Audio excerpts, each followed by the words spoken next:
नमस्कार दोस्तों, मैं हूं मुकेश कुमार। आप देख रहे हो मुकेश केमिस्ट्री क्लासेस। दोस्तों, आज का हम लोग का वीडियो बनने वाला है उप सहसंयोजी यौगिक के ऊपर, जो होता है हम लोग का कोऑर्डिनेट कंपाउंड।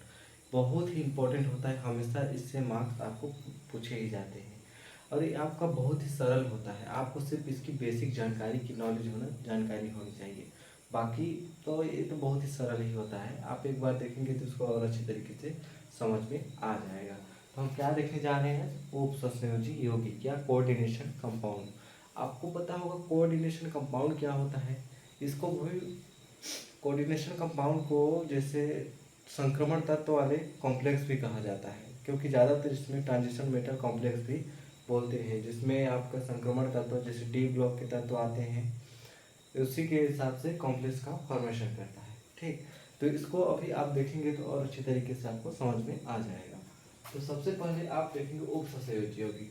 तो उप सहसंयोजी यौगिक के लिए आपको सबसे पहले क्या जानकारी होना चाहिए उसको देखेंगे। फर्स्ट में होता है आपका समन्वय मंडल। इसको क्या बोला जाता है इंग्लिश में?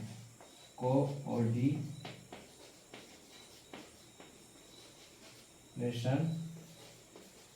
स्फीयर। ठीक, दूसरा होता है आपका सेंट्रल मेटल। तीसरा होता है आपका लिगेंड। इसको क्या बोल सकते हैं हम? केंद्रीय धातु। केंद्रीय धातु भी बोल सकते हैं आप, और इसको लिगेंड। सबसे पहले आपको इसकी जानकारी होनी चाहिए कोऑर्डिनेशन कंपाउंड में फॉर्मेशन के लिए। जैसे आपको कोई सा भी कॉम्प्लेक्स दे दिया जाता है, ठीक, हम कॉम्प्लेक्स के तौर पे क्या लिख सकते हैं, जैसे FeCN6। ऐसा आपका जैसे सपोज कीजिए कॉम्प्लेक्स दिया गया है। ठीक, तो सबसे पहले देखेंगे समन्वय मंडल क्या होता है। जैसे समन्वय मंडल वे होते हैं जो केंद्रीय धातु और लिगेंड को आपस में मतलब एक जगह संकुचित करके रखते हैं। संकुचित नहीं कर सकते उसको, लेकिन उन दोनों को इकट्ठे रखते हैं। जैसे ए हो गया, इसे एक कोष्टक के रूप में लिखा जाता है। ठीक, जैसे आपका ए यहाँ से लेकर यहाँ तक, इसके अंदर जितने भी कंपाउंड आएंगे आपका, चाहे वो लिगेंड हो चाहे सेंट्रल मेटल हो, इसी के अंदर आते हैं। किसके अंदर आते हैं? आपका समन्वय मंडल के ऊपर। तो इसको क्या बोला जाता है? आपका समन्वय मंडल। इसके अंदर जितने भी कंपाउंड आ सकते हैं आ जाएंगे, उसका कोई दिक्कत नहीं है कि बस दो ही है, बस सेंट्रल मेटल और इसमें लिगेंड, बस इतने। इसमें कोई सा भी कंपाउंड और आ सकते हैं। ठीक, ये हो गया आपका समन्वय मंडल। अब दूसरा देखते हैं हम सेंट्रल मेटल। दूसरा क्या होता है? सेंट्रल मेटल, जिसे हम क्या बोलते हैं? केंद्रीय धातु। केंद्रीय धातु क्या होता है? केंद्रीय धातु आपका लिगेंड से जुड़ा होता है। इधर जो भी लिगेंड रहेगा, या साइनाइड का है, क्लोरीन का भी हो सकता है, ब्रोमीन का भी लिगेंड हो सकता है। ये हो गया आपका लिगेंड। इससे जुड़ा हुआ क्या होता है? आपका सेंट्रल मेटल। सेंट्रल मेटल आपको याद रखना होगा, ज़्यादातर मतलब ज़्यादातर नहीं, हमेशा डी ब्लॉक के तत्व को ही लिया जाता है सेंट्रल मेटल के तौर पे। तो ये क्या हो गया आपका? केंद्रीय धातु। केंद्रीय धातु, ये हो गया आपका सेंट्रल मेटल। अब इसको क्या बोलते हैं हम? समन्वय समन्वय मंडल, जिसे कोऑर्डिनेशन स्फीयर भी कहा जाता है। अब तीसरा होता है आपका लिगेंड। लिगेंड क्या होता है आपका?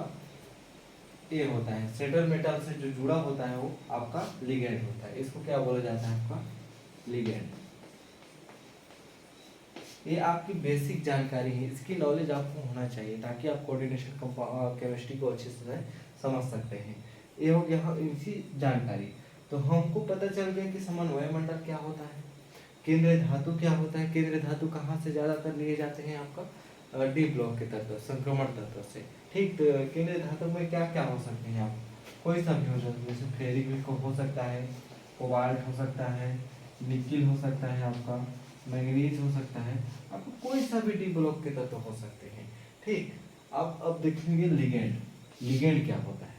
लिगेंड आपका 3 टाइप के हो सकते हैं। लिगेंड कितने हैं? हम लोग का 3 टाइप से हो सकते हैं। ठीक, इतना को नोट कर लीजिए पहले।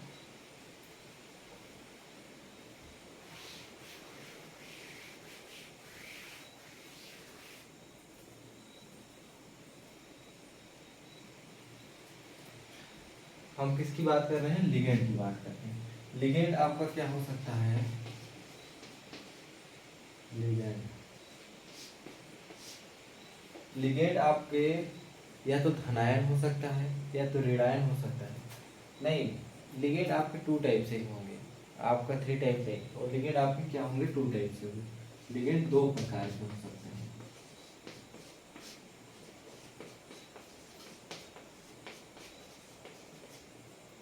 फर्स्ट होते हैं ऋणायनिक लिगेंड, ऋणायन,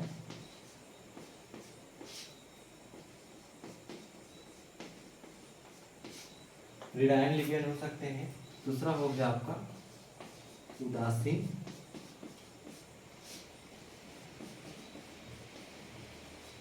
उदासीन लिगेंड। ठीक, ये हो गया हम लोग का लिगेंड के प्रकार। लिगेंड आपको हमेशा दिए ही जाएंगे। ठीक, तो आपको पहचानना होगा कि किस प्रकार का लिगेंड है।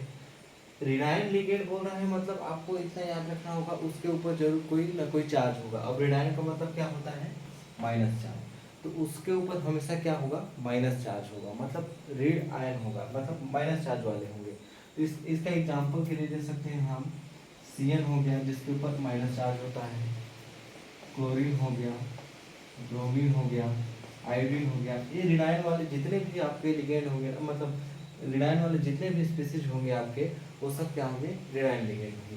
आपका इसके भी प्रकार होते हैं, ऋणायन लिगेंड के भी आप प्रकार देखेंगे। ठीक, तो सबसे पहले इसका नॉर्मल जानकारी देखेंगे। दूसरा हो गया हम लोग का उदासीन लिगेंड। उदासीन लिगेंड वो होते हैं जिसके ऊपर कोई चार्ज नहीं होता, मतलब उसके ऊपर जीरो चार्ज होता है, न्यूट्रल होता है। तो उदासीन लिगेंड को हम कौन कौन से होते हैं? ज़्यादातर आपके पूछे जाने वाले सवाल कौन कौन से होते हैं? जैसे CO हो गया, इसको क्या बोलते हैं? Carbonyl, carbonyl. ठीक, कार्बोनिल हो गया। दूसरा हो गया H2O, इसको क्या बोलते हैं? एक्वा। ठीक, तीसरा हो गया, ये हो गया नाइट्रोसिल हो गया। ठीक, आपका NH3 हो गया। ये सब आपके उदासीन लिगेंड होते हैं जिस पर कोई चार्ज नहीं होता। अब ये हो गया हम लोग का 2 प्रकार के लिगेंड की जानकारी। अब देखते हैं ऋणायन लिगेंड में कौन कौन से स्पीसीज आते हैं। ठीक,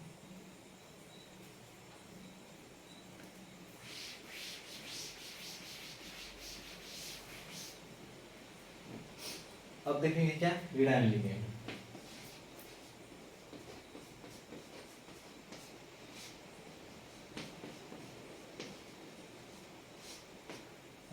ऋणायन लिगेंड आपका 6 प्रकार के हो सकते हैं, जिसमें आपको ज़्यादातर जानकारी मतलब 2 प्रकार की होती है। ऋणायन लिगेंड में आपका क्या क्या हो सकता है? आपका फर्स्ट हो गया आपका एक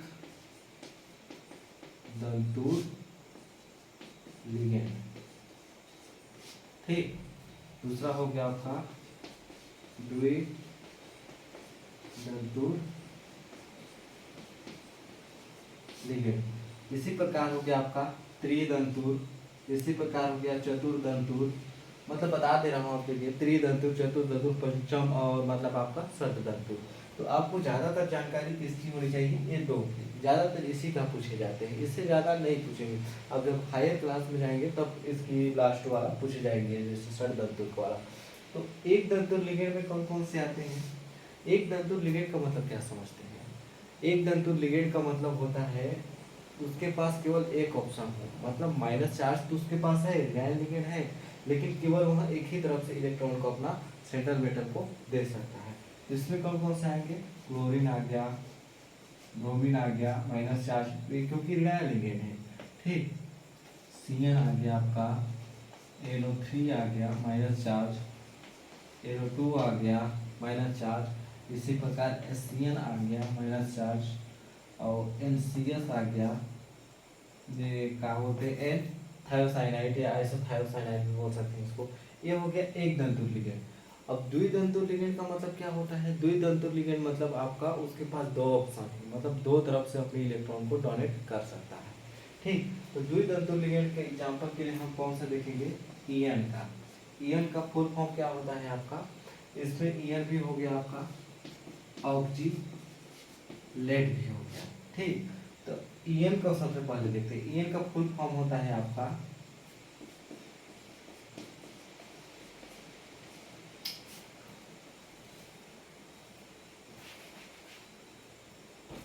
ईएन का फुल फॉर्म हो गया आपका एथिलीन डाई एमीन। ठीक, हम ऑक्सीलेट का बाद में देखेंगे। एथिलीन डाई एमीन का मतलब क्या हो गया आपका, एथिलीन का फॉर्मूला क्या होता है आपका, CH2। ये हो गया आपका एथिलीन। ये क्या हो गया आपका, एथिलीन। अब इसी प्रकार बोल रहे हैं डाई एमीन। अब एमीन को क्या बोलते हैं, NH3 को हम क्या बोलते हैं, एमीन। लेकिन यहाँ पर कार्बन से जोड़ना है तो एक H को माइनस कर दीजिए, NH2। तो यहाँ से जुड़ गया आपका NH2, यहाँ से जुड़ गया आपका NH2, ये वाला आपका नहीं है। ठीक, ये हो गया आपका एथिलीन डाई एमीन का फॉर्मूला। इसको हम कैसे लिख सकते हैं, CH2 NH2 NH2, ये हो गया आपका एथिलीन डाई एमीन का फॉर्मूला। तो ये वाला जैसे यहाँ से भी अपना मतलब इलेक्ट्रॉन को डोनेट कर सकता है किसी भी मेटल को, क्या, किसी भी सेंट्रल मेटल को। ठीक, ये हो गया आपका एथिलीन डाई एमीन का। इसी प्रकार ऑक्सीलेट का फार्मूला देखते हैं। ऑक्सीलेट का फार्मूला क्या होता है आपका, C2O4 माइनस, ऑक्सीलेट है मतलब माइनस चार्ज होगा। तो C2 को कैसे लिखते हैं, COO, यहाँ पर माइनस चार्ज, यहाँ पर भी माइनस चार्ज, यहाँ पर ये अपना इलेक्ट्रॉन को डोनेट कर रहा है किसी भी मेटल को। देखिए दो तरफ से डोनेट कर रहा है, इसीलिए इसको क्या बोलते हैं, द्वितंतु लिगेंड। अब ये भी क्या कर रहा है, दोनों तरफ से अपना लिगेंड को मतलब इलेक्ट्रॉन को डोनेट कर रहा है। तो ये हो गया आपका एक तंतु और द्वितंतु लिगेंड में अंतर। ठीक, ये हो गया आपका नॉर्मल सी जानकारी लिगेंड के बारे में। हम अब किसी भी कंपाउंड को उठा के देखते हैं।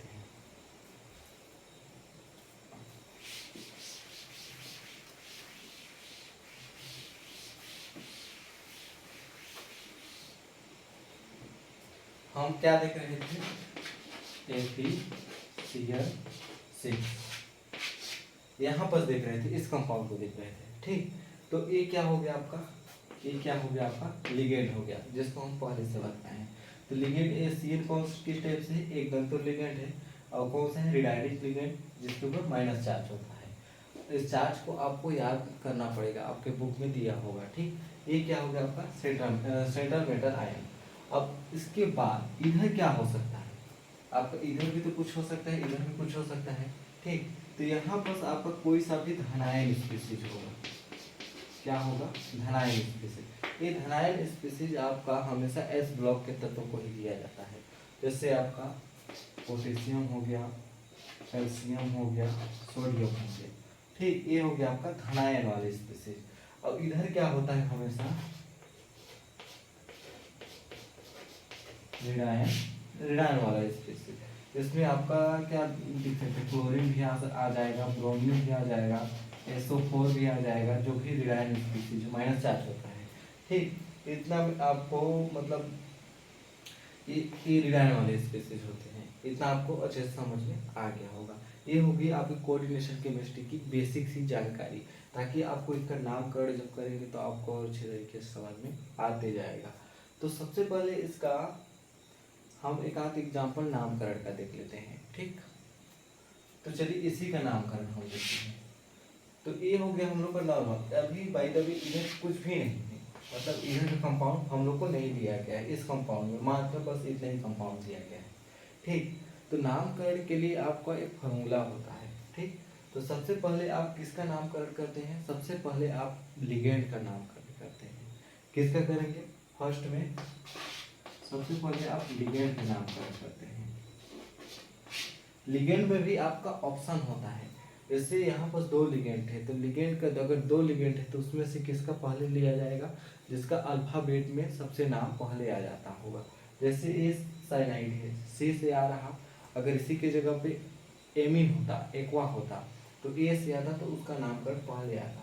तो उसके लिए क्या करना पड़ता है, यहाँ पर जैसे यहाँ पर आपको पता होगा, एक को मोनो बोलते हैं, दो को डाई बोलते हैं, थ्री को ट्राई बोलते हैं, फोर को टेट्रा बोलते हैं, पांच को पेंटा बोलते हैं, तो छह को क्या बोलेंगे, हेक्सा बोलेंगे। तो सबसे पहले लिगेंड के ऊपर जो भी संख्या दी रहता है उसका नामकरण करते हैं। तो इसके यहाँ पर क्या हुआ आपका, हेक्सा हो गया, मतलब 6 है तो क्या हो गया आपका हेक्सा।